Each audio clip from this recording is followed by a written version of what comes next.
Madame, Monsieur, bonsoir et bienvenue dans ce nouveau numéro de votre magazine Takotak qui reçoit pour vous ce soir Monsieur Pati Katanga. Il est président du MDC, Maïmaï, allié de Moïse Katumbi, président de Ensemble pour la République, avec qui nous allons passer en revue l'actualité de l'heure. Monsieur Pati Katanga, bonsoir, bienvenue dans Takotak Magazine. Comment allez-vous? Bonsoir madame, ça va très bien, ça fait longtemps qu'on ne s'est pas vu. Oui, un réel plaisir de vous recevoir sur le plateau de Takotak Magazine. Alors, vous êtes de l'opposition comme président du MDC. Comment se porte d'abord votre parti Maïmaï?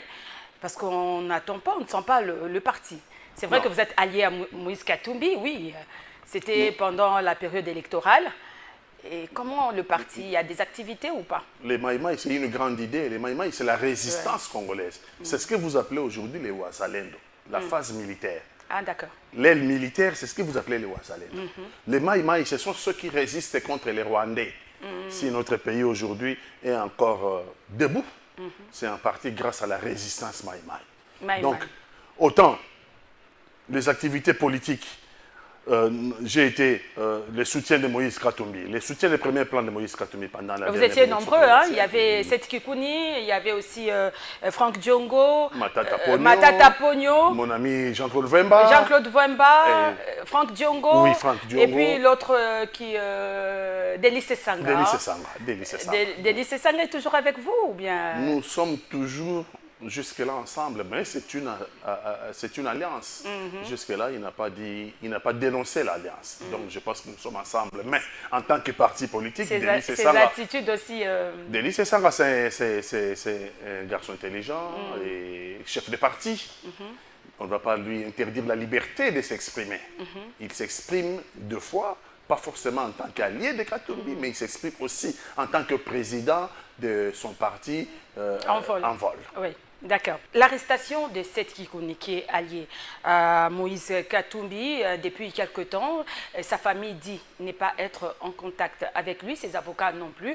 Et nous apprenons qu'Ensemble pour la République de Moïse Katumbi organise un sit-in ce mercredi 25 comme en septembre devant le palais de justice.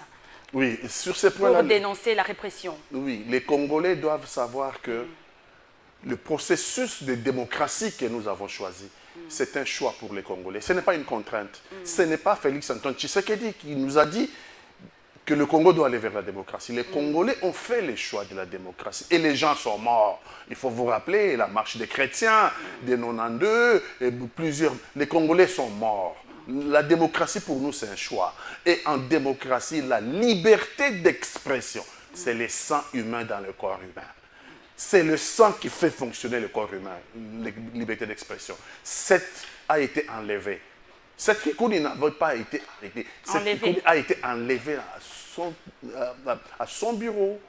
Et il a été détenu depuis le 2 septembre dans un lieu où il n'a eu ni la visite de ses avocats, ni la visite de sa famille, ni la visite de sa femme. Maman, la Constitution est claire, madame. Vous lisez l'article 16, 17, 18 de la Constitution.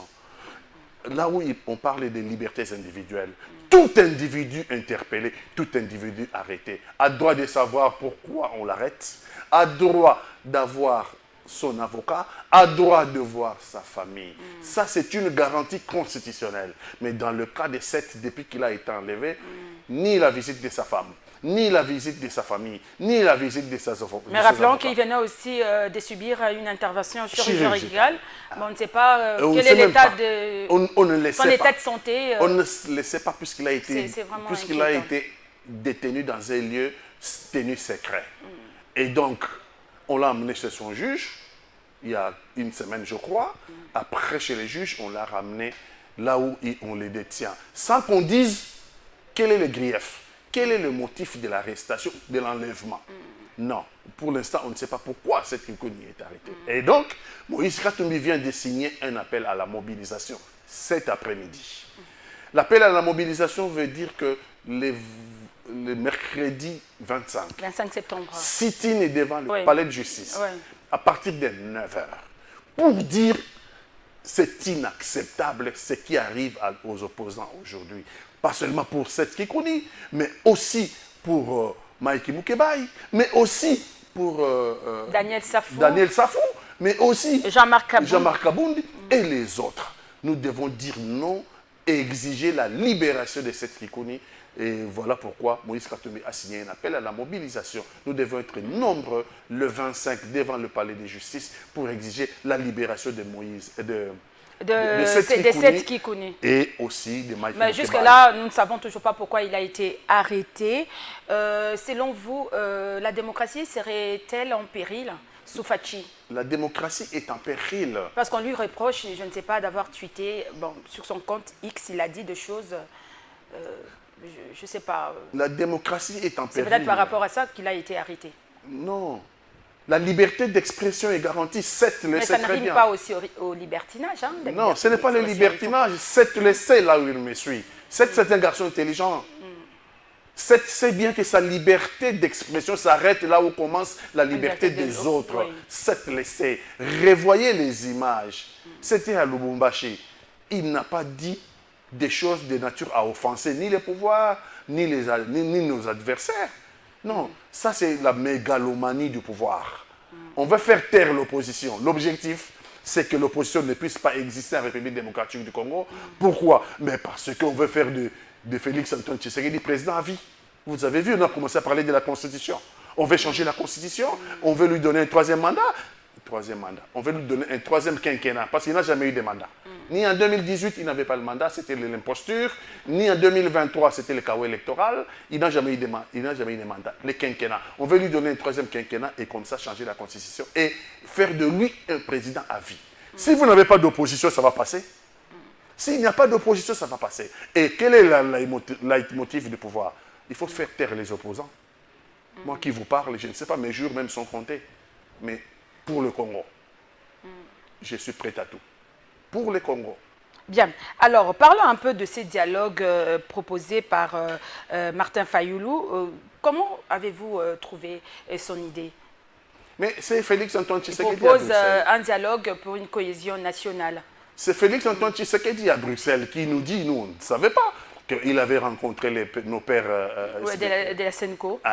Et que le père de la Senko, non. Ils ont proposé un dialogue. La question sur le dialogue, oui. C'est lui qui va dire. Mais j'ai commencé par Dixit Chilombo. J'ai commencé par Martin Fayulu. J'ai dit, mais lui, il n'a même pas reconnu les élections. Est-ce qu'il est sûr qu'il va, si je lui tends la main, il prendra ma main? Et puis Moïse Katumbi, à la limite de l'insulte, borderline. Et puis Joseph Kabila, égal AFC.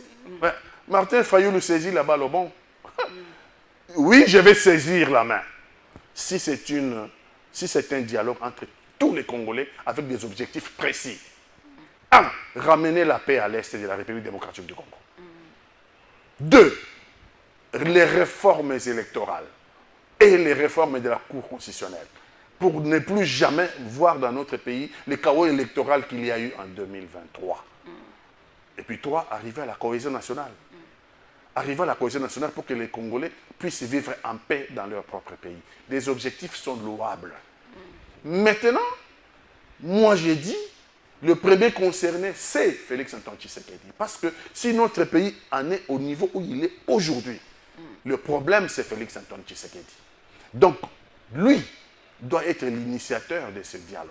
Lui doit dire, oui, en 2018, c'était l'imposture. 2023, c'était le chaos électoral. Le pays est aujourd'hui morcelé. Le pays risque la balkanisation. Venez mes frères, venez mes sœurs, mettons-nous ensemble sous la supervision de nos pères spirituels, catholiques et protestants, pour qu'on puisse discuter. Non, le dialogue est louable. Même dans une maison, il vaudrait mieux que papa discute avec maman que de se battre devant les enfants.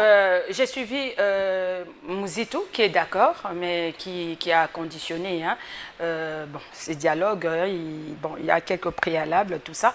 Et puis, la position de Moïse Katumbi jusque-là. Moïse Katumbi n'a pas encore parlé par rapport à, d'abord, Mouzito, on n'a rien cette proposition. D'abord, Mouzito, on n'a rien à conditionner. Martin Fayulu ne s'adresse pas à Mouzito. Mais il a consulté, non? Il a consulté des opposants. Il a dit... oui. Il ne peut pas. Que les opposants il ne peut pas, lui. Je veux bien qu'il soit. Je sais que tout le monde sait qu'il est le proxy du pouvoir. Mouzito? Oui, le proxy du pouvoir, prépositionné dans l'opposition. Il défend les positions du pouvoir. Et Matata alors? Hein? Et Matata? Non, Matata est dans l'opposition. Mais il a été consulté par Kabouya hein, avant la sortie du gouvernement. Oui, il n'y a pas de problème. Vous n'avez pas trouvé que c'était un peu louche hein? Suivez l'interview de Félix Antoine Tshisekedi à Bruxelles.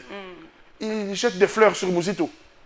Il dit Mouzito l'a félicité pour avoir atteint les termes des 6e revues de FMI. Mouzito l'a félicité. Quand vous voyez le pouvoir féliciter un opposant, commencez à vous poser une question. Souvent, c'est un larbin. Ce n'est pas un opposant. C'est quelqu'un qui selon vous, Mouzito, c'est un larbin. Un larbin prépositionné dans l'opposition. Un larbin du pouvoir prépositionné chez nous. Les opposants, on les connaît. Mouzito n'en est pas un. Donc, ce n'est pas à lui de donner des conditions. Martin Fayulu a parlé du dialogue. Maintenant, c'est les pères de Martin Fayulu, c'est-à-dire les Moïse Katumbi, les Joseph Kabila, et les Dr Mukwege. Maintenant, on attend leur... Mais que pense Moïse Katumbi? Vous êtes proche de Moïse Katumbi. Que pense Moïse Katumbi par rapport à cette... Moïse Katumbi? Il dit à peu près ce que je viens de dire, que le problème du Congo, c'est Félix Antoine Tshisekedi. C'est Félix Antoine Tshisekedi le problème du Congo. Honorable Chéribon Okende ne peut pas mourir pour rien et qu'on nous dise qu'il s'est suicidé. On ne peut pas arrêter cette Kikouni, on en est là. Dans 2 jours, ça sera les sit-ins devant le palais de justice. Et puis, il y a même une femme aussi, par rapport à la justice toujours, il y a une femme qui se vante sur les réseaux sociaux d'avoir fait violer Jacqueline Dalla dans les installations de l'ANR. Mais jusque-là, la justice reste silencieuse. Silencieuse.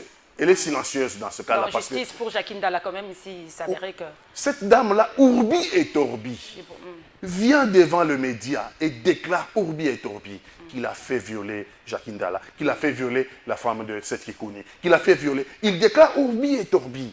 Et même la femme de Jacqueline Dalla aussi. Le viol étant un crime, lorsque quelqu'un avoue un viol, immédiatement, le procureur, dans ses prérogatives, doit convoquer cette personne. Doit convoquer cette personne pour donner des explications. Non, rien.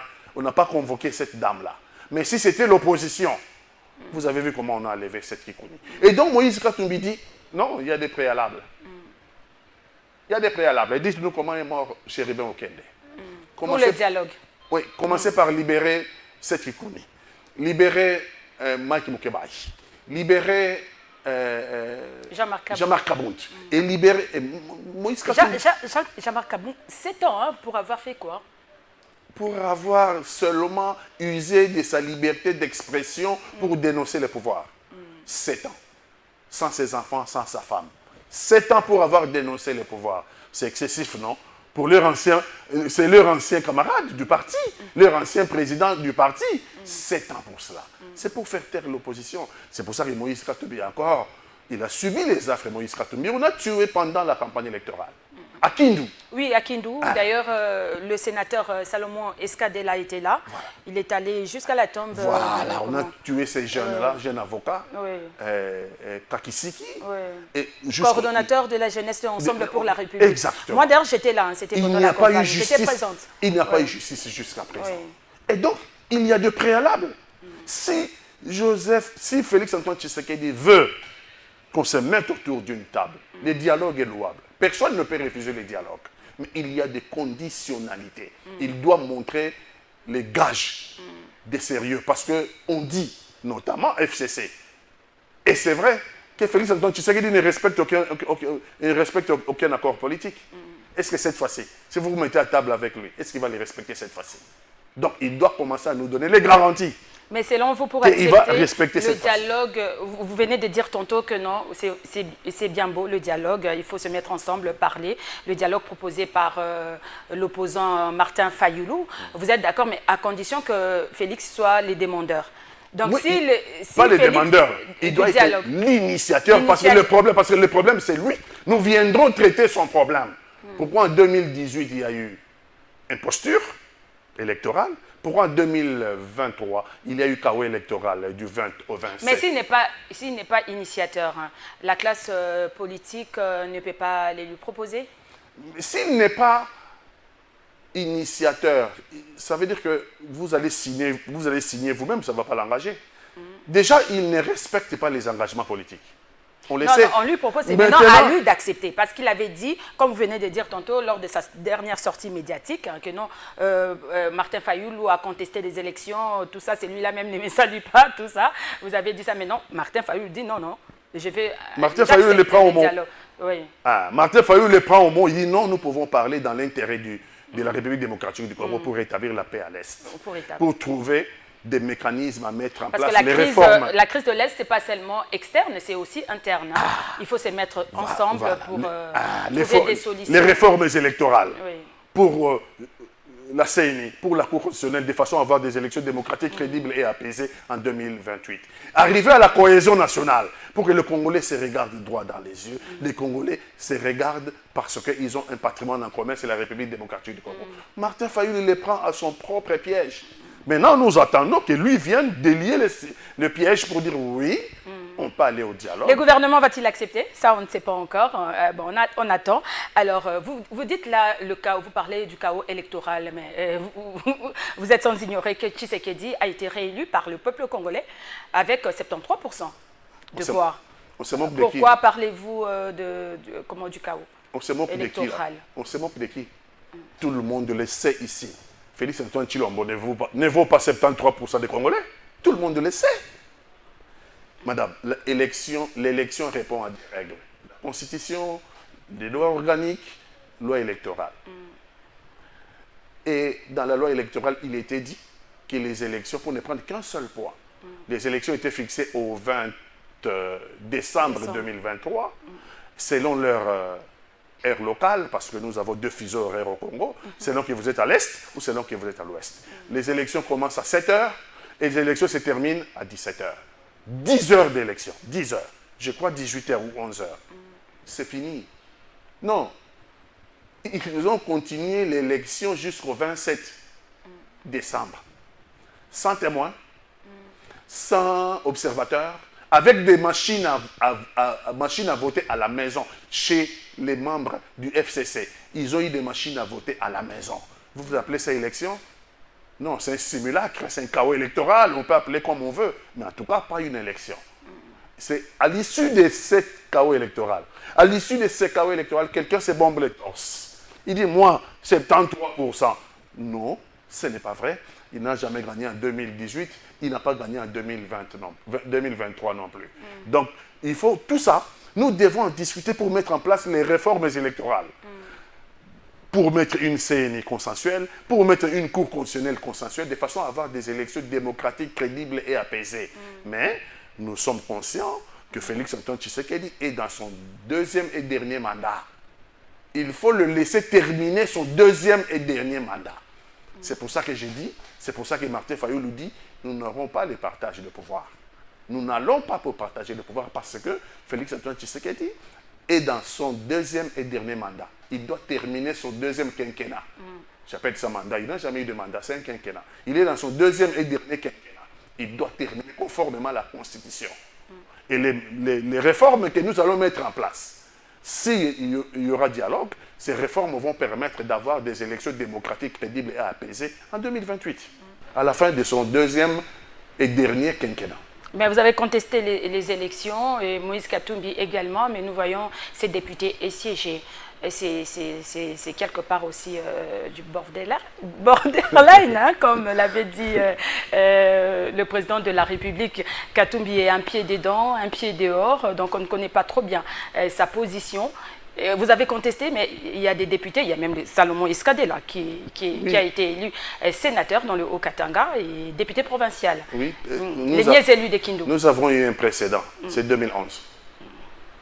Etienne Tshisekedi demande aux députés de l'UDPS de ne pas siéger.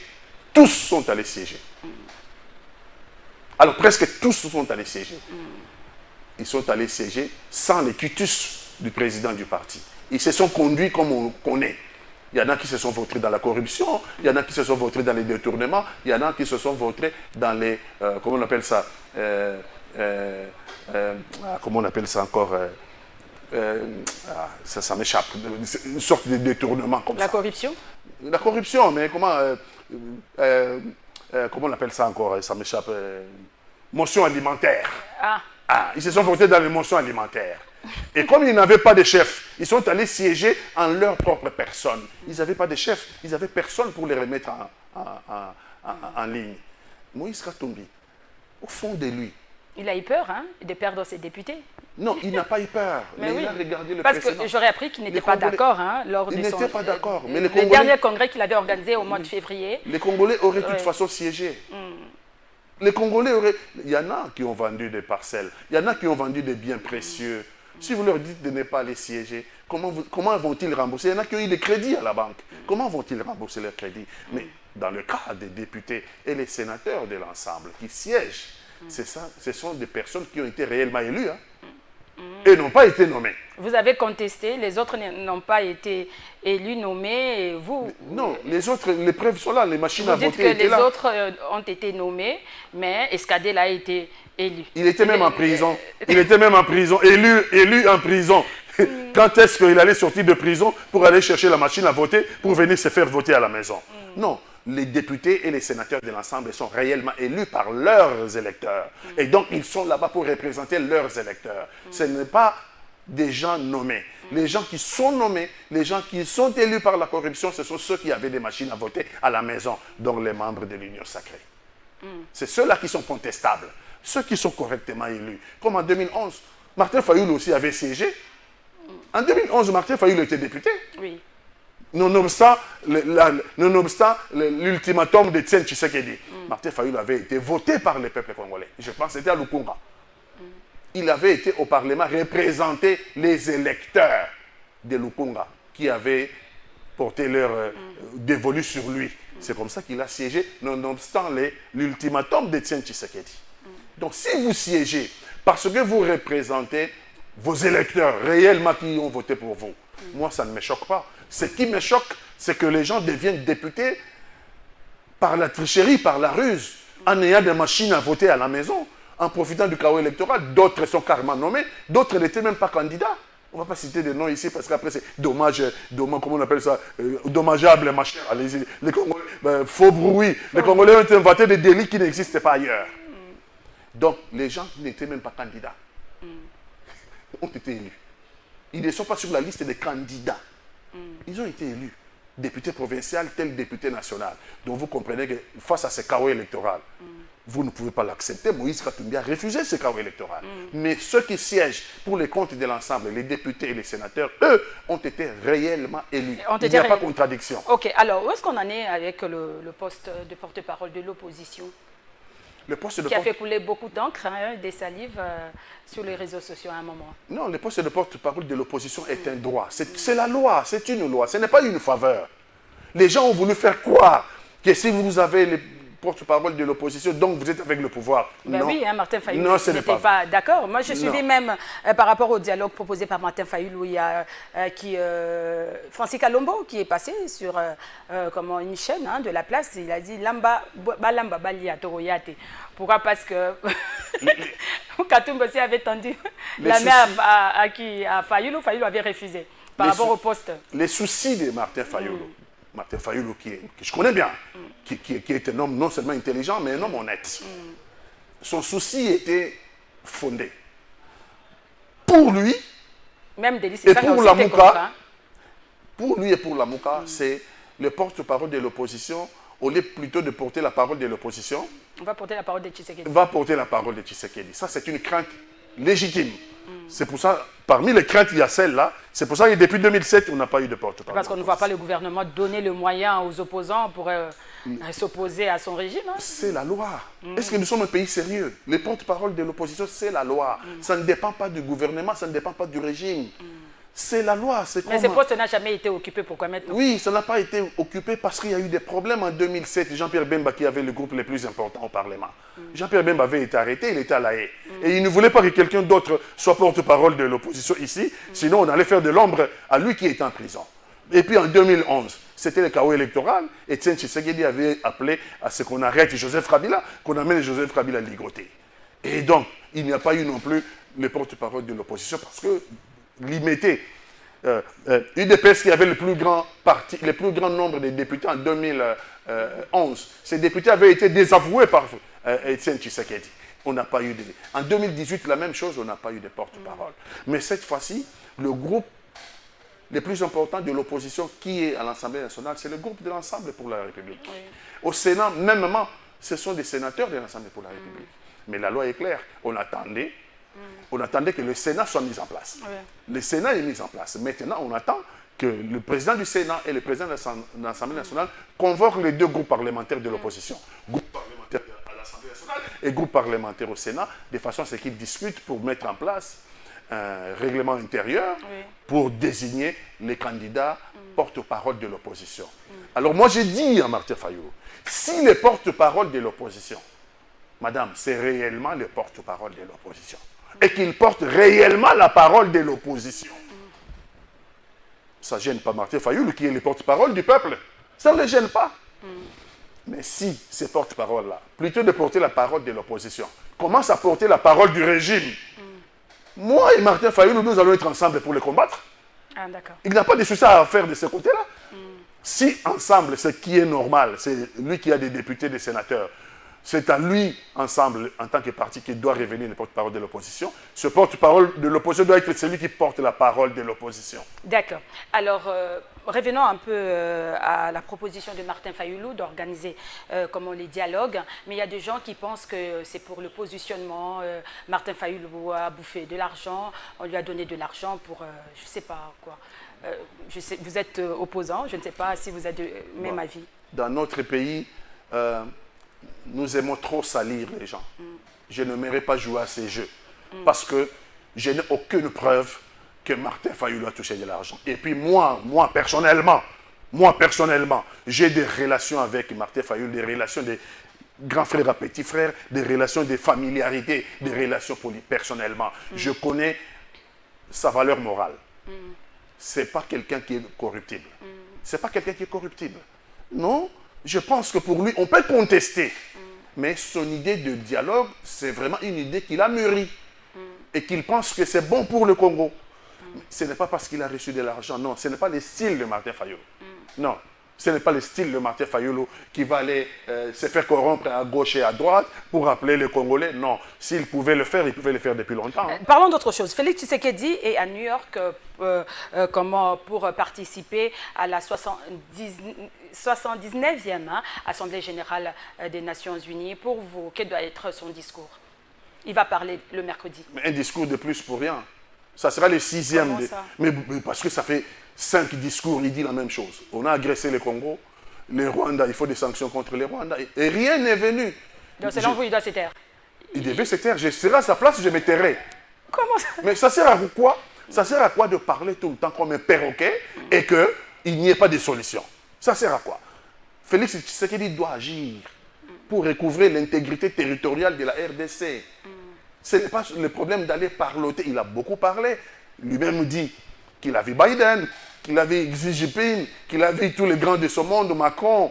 Il a vu, mais il n'y a pas de solution pour le Congo. Les rebelles rwandais, l'armée rwandaise continue à empiéter sur nos terres. Le Rwanda continue à avancer sur nos terres, avec la complicité de la communauté internationale. Parce que l'Europe, ça ne vous échappe pas, a signé avec le Rwanda un accord sur la livraison des minerais critiques. Mais au Rwanda, il n'y a pas de minerais critiques.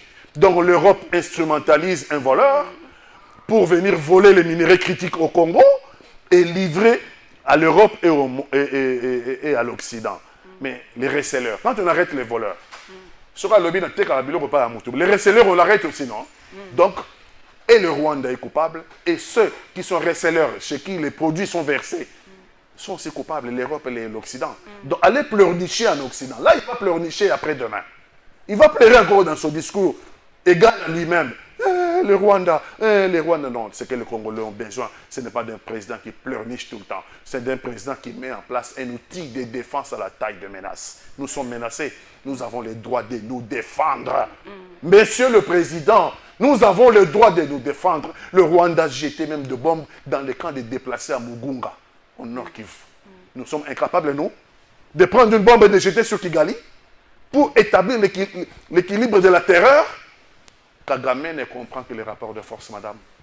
Vous allez parler. Vous allez avoir les accords de Luanda, accords de Nairobi. Vous aurez tout, mais vous n'aurez rien si vous n'établissez pas le rapport de force, les rapports de la terreur. S'il n'est pas... Mais selon vous, comment vaincre la guerre, hein? La solution n'est pas, c'est pas la diplomatie, la solution est militaire. Vous voulez que Fachi déclare la guerre au Rwanda, c'est ce que vous voulez. La diplomatie n'est valable que lorsqu'elle est soutenue, lorsqu'elle a pour sous-bassement.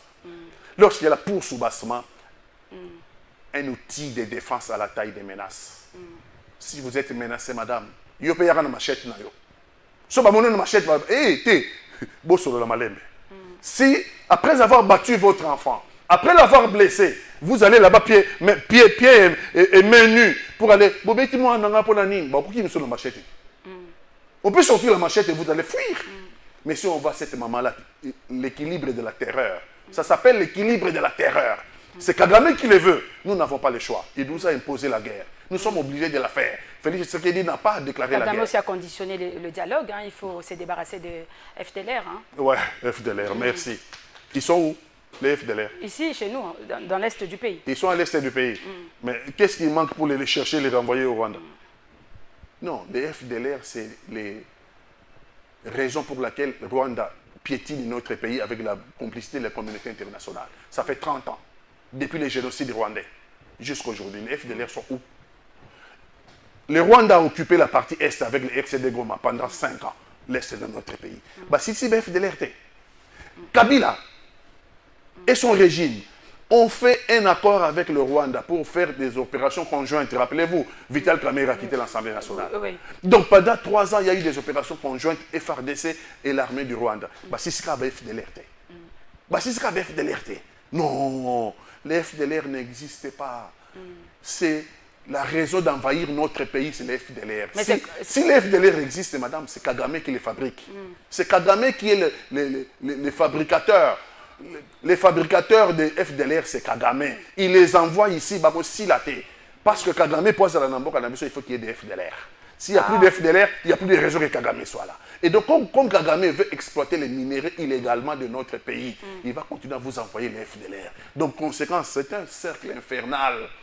C'est un cercle non seulement infernal, il est vicieux, ce cercle. On ne va pas s'en sortir, le Congo. Le Congo s'en sortira par l'équilibre de la terreur, lorsque le Congo va mettre en place un outil de défense à la taille de menace. À Boaki Bombo na Mugunga, nous prenons Bombo na Bisoto Boaki na Siangungu.